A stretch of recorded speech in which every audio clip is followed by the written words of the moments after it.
coming in at this intense point in the series? Yeah, super comfortable. That's just, kind of the person I am, the player I am, on the road, hostile environment. Just wanted to be another support guy out there to kind of ease the storm a little bit. And, me running the team and playing defense and stuff, I can do those things in my sleep. It's just it's going to take a little bit to get the scoring, and, a little rusty there in terms of shooting the ball, and I haven't really been able to do a whole lot. So it's going to take a while to break back in and get my rhythm. How much did you feel you aided the other guys? It seemed like Pascal, Jakob, the second unit in general had a better bounce in its step tonight. I mean, all year we've been a group. We've been a group effort all year, so that wasn't going to change. And anytime you take one of our guys out, it's been a little drop off there. So just coming back in, putting us at full strength as a unit and as a group. And obviously, my role is to make guys' job easier, make their life a little easier out there. And, I thought I was able to do that a little bit. You saw Pascal, me and him had a great chemistry. Me and Jakob hitting on the roll, taking pressure off the line. CJ got a couple more open looks, I thought, maybe, than he had in recent games. But, that's my job, is to go out there and kind of set the table. What was it like watching, your group without you struggle over the better part of 5 games? Yeah, it's really tough in terms of my basketball career. It's up there in terms of, the tougher things I've had to deal with.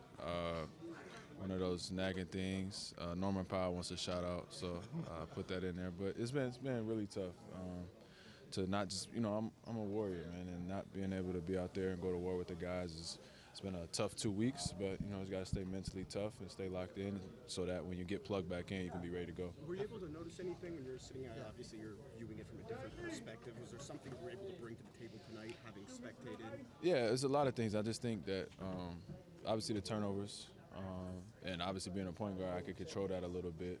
So low turnover game, and then when we get stops, get out in transition and be able to.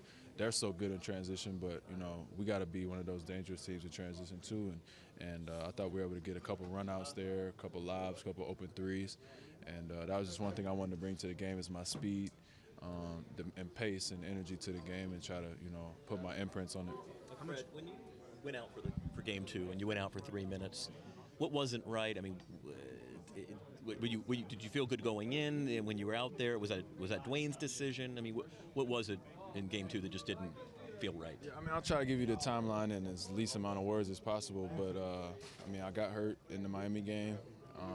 I don't know if I just was ignoring them or what, but I didn't really feel the severity of it. I was just, locked in on. I tried to play game 1, it didn't happen. I'm fighting through it, trying to play game 2, and you kind of don't know what you can't do until you get out there and do it. So I'm resting, and it feels okay. I'm like, all right, I can fight through it. Get out there, and I knew that I couldn't do all the things necessary, and I think it was more evident to the coaching staff, medical staff. They said we got to get him out. So then, I got my way, didn't work, so now I have to listen to them.